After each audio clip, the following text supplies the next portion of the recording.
The Housing Program, Helping to Revitalize Armenia's Border Settlements. Article by Gohar Abrahamian, published on March 20, 2025, on EVN Report. New housing construction in Armenia's border rural settlements has brought vitality and hope to several regions in the country, including Tavush, Gegarkanik, Vayots Dzor, Ararat, and Syunik. Launched in 2022, the state program allocates 16 million Armenian drams per home to support housing development in border areas. Initially set to end in 2024 with 2,000 homes built, the program's high demand led to an expansion allowing for 400 additional houses. From vision to reality. Kachik Petrosyan, a resident of the village of Areni in Vayots Dzor, was among the program's first beneficiaries.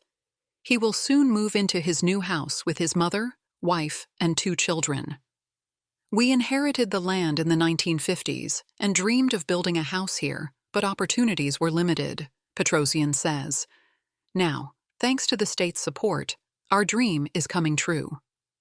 Petrosyan encouraged his fellow villagers to apply for the program, resulting in over 100 new homes being built in Areni. Although it was always a border village, Areni, known for its winemaking heritage, was not initially included in state social assistance programs due to its relative prosperity compared to other settlements in similar locations. However, in 2021, the government reassessed its eligibility and included it in the program. Each newly constructed house fortifies the border, making the village viable, he says. Everyone benefits from this program. The people get a house, the construction workers get jobs, and the community develops. Petrosyan says the program's conditions are simple and attainable. The bank issues a loan under our name. The state covers both the principal and the interest, so villagers don't need to pay anything. Application process. From the start, the requirements were kept minimal. Eligible applicants must have land or a partially constructed building in one of the 80 villages throughout Armenia that receive state assistance through a 2014 government decision. They must either choose from the 40 designs offered by the state or have their own approved plan, along with a construction license. To qualify, applicants must be married, with at least one spouse holding Armenian citizenship, and must have no outstanding financial obligations to the state, such as unpaid fines, taxes, or overdue loans. The program does not impose restrictions based on age, number of children, or local registration status. After submitting the necessary documents to one of 6 banks and 1 loan company, a mortgage of 16 million Armenian dram is issued at a 13% interest rate, the current market average. Although banks initially avoided lending to border areas, negotiations between the government and the banks resulted in an agreement. Funding is dispersed in stages, tied to construction progress. If costs exceed the allocated amount, the applicant is responsible for covering the difference. Since the state covers most of the expenses, many beneficiaries opt to build larger houses. However, the program imposes key conditions. Construction must be completed within 3 years, and the property cannot be sold for 10 years. Each family is eligible for support only once.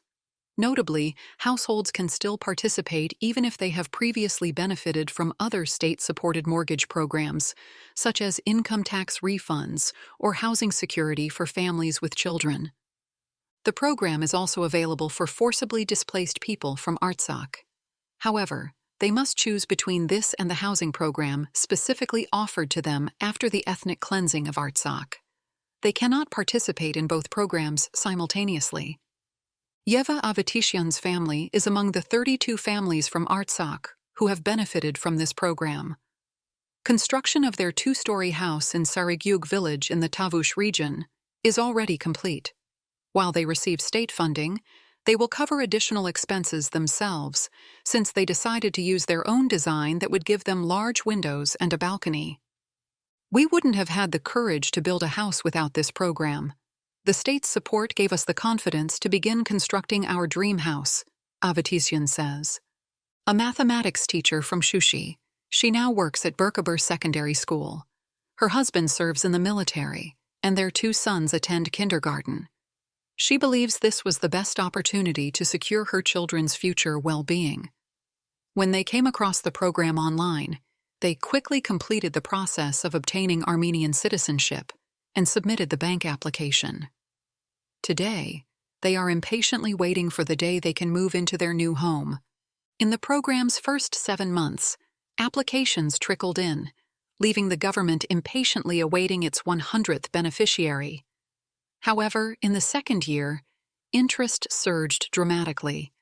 The unexpected demand ultimately led to the implementation of a 2,000-house cap on the project. At first, people simply didn't believe that the state would really cover all the costs, says Vahagan Kudaverdian, a beneficiary in Berkaber village. Because of that skepticism, many people missed out on the program. I had already laid the foundations of my house, thanks to the program, when I accidentally overheard someone at the barbershop telling everyone that it was a lie and wasn't working. I sat in silence until my barber couldn't take it anymore and pointed at me saying, "This man has already finished half of his construction. How could it be a lie?" Kudaverdian was born and grew up in Berkaber before moving to Ijevan. "I always wanted to have my own house in my village," he says. "Without the state's support, my dream of building a home would have remained just that, a dream. It is challenging, but watching it transform from blueprint to reality is very satisfying." Expansion. Construction of 100 houses is underway in Berkaber, which will double the number of homes in the village.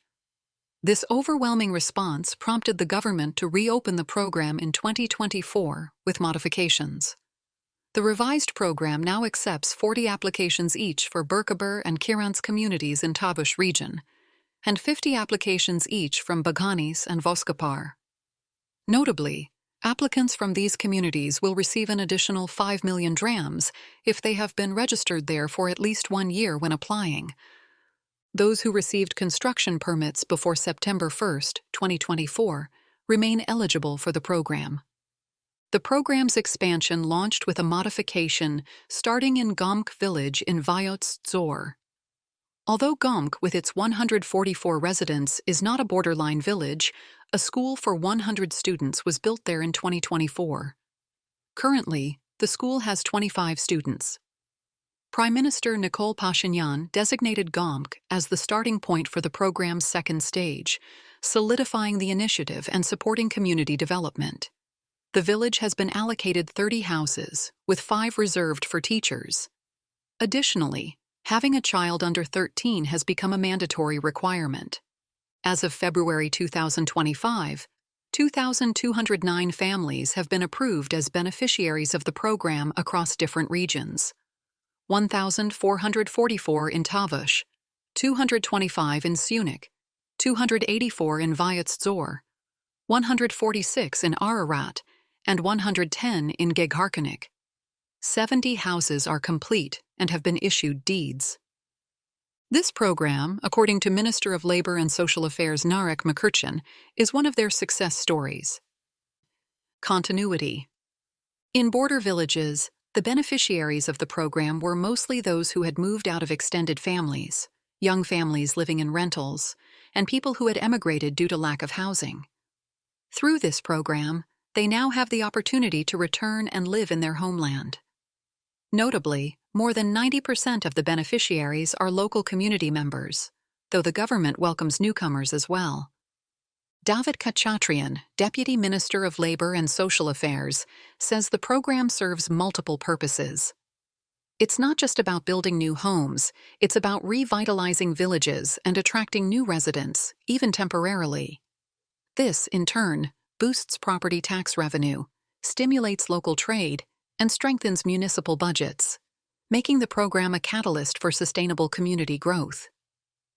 Khachatryan explained that the program's continuation and potential expansion to other settlements will depend on financial feasibility, economic impact, and overall effectiveness. While acknowledging that some beneficiaries may experience challenges in completing construction, he emphasized that the program would still be considered a success if the vast majority benefit from stable housing. The boom in construction has driven up both land demand and property values in participating communities. Khachatrian sees this as a positive development, an indicator of growing confidence in rural real estate. Beyond providing housing security, the program is seen as a driver of broader community development, with the potential to scale up and include more settlements in the future.